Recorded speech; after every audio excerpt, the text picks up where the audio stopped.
It's a chain of events. So we started out, was it 7 years ago? 8 years ago, doing a cover band called Spanish Harlem. We kind of had always discussed writing music.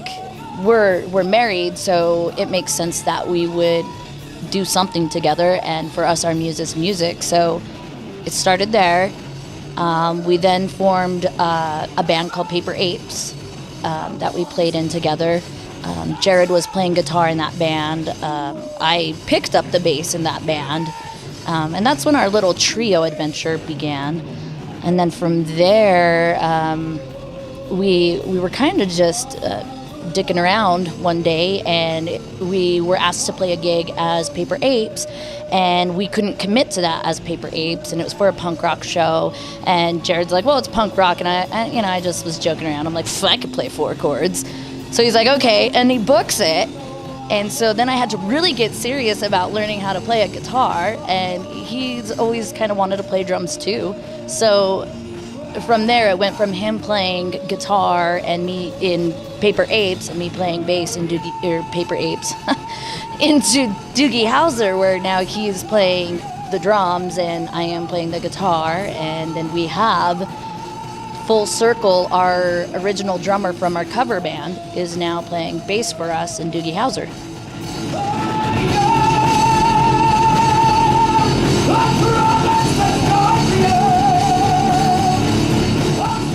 It was basically, named after Neil Patrick Harris, And when we first started Doogie Howzer, the punk rock band, our idea was initially we were just going to write a bunch of songs with Neil Patrick Harris quotes and stuff like that in it. And so a lot of our first early original stuff written was things like Neil Patrick Harris, or we had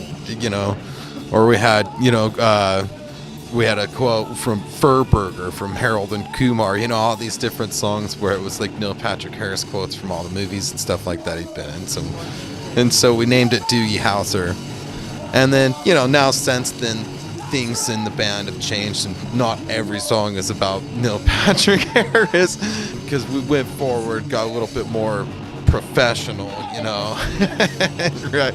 Doogie Howzer was, we all know that's where he came from. That's where we as kids, like my age and stuff like that, we grew up watching Doogie Howzer, Alf, Family Matters, and all those TJIF flicks and stuff like that. And so it has a little bit of nostalgia.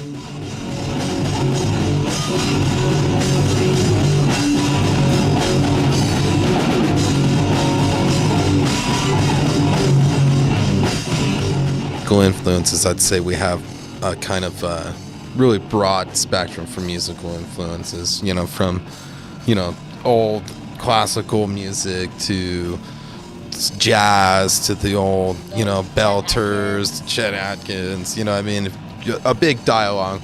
I think that the motivation for where our music kind of goes with is that kind of old thrash metal sound, and some Slipknot and Lamb of God mixed in with probably a more of a Pennywise and a Bad Religion kind of, punk rock element. And then we throw in a little bit, because we've always, through every band we've ever played in, they've always said you guys kind of sound like a 90s alternative band.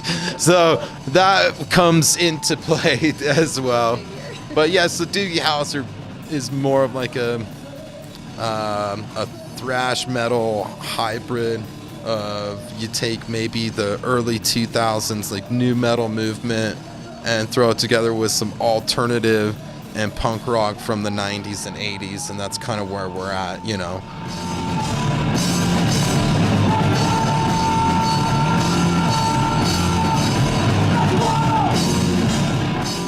So we just started to do some recordings through our friend. They've got a little bit of a studio in the making.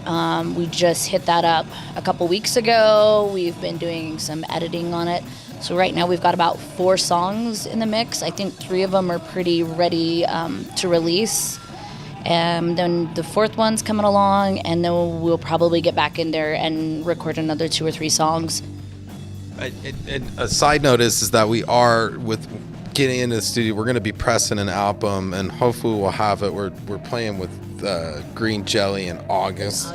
So we hope to have the it'll be an EP. It won't be like a full length album with 6 songs on it, but we hope to have that cut and pressed by August. So yeah, we'll be doing that and doing a lot more of the merch part of it all.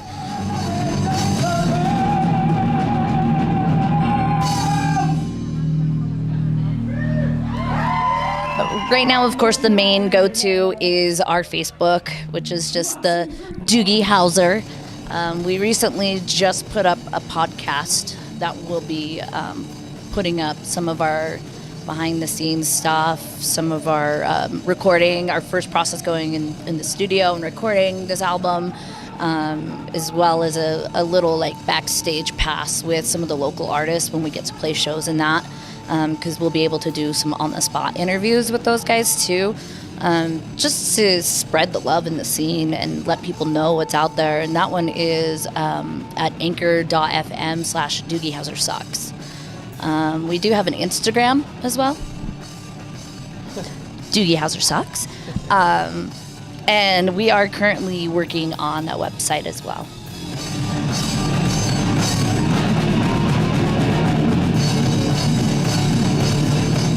We want the people to understand why we say Doogie Howzer Sucks, because sometimes I think the best joke can be yourself, you know? And so, and it's fun, you know? And so that's another thing. Kind of like, you know, Green Jelly sucks or Primus sucks, you know?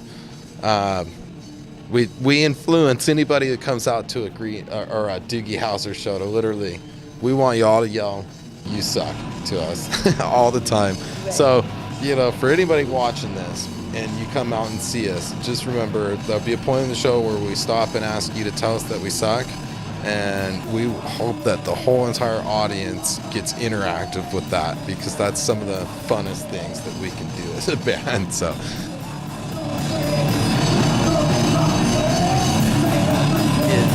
we're actually going to call the name of the album Shit Flusher. Are we? Yeah. That's news to me.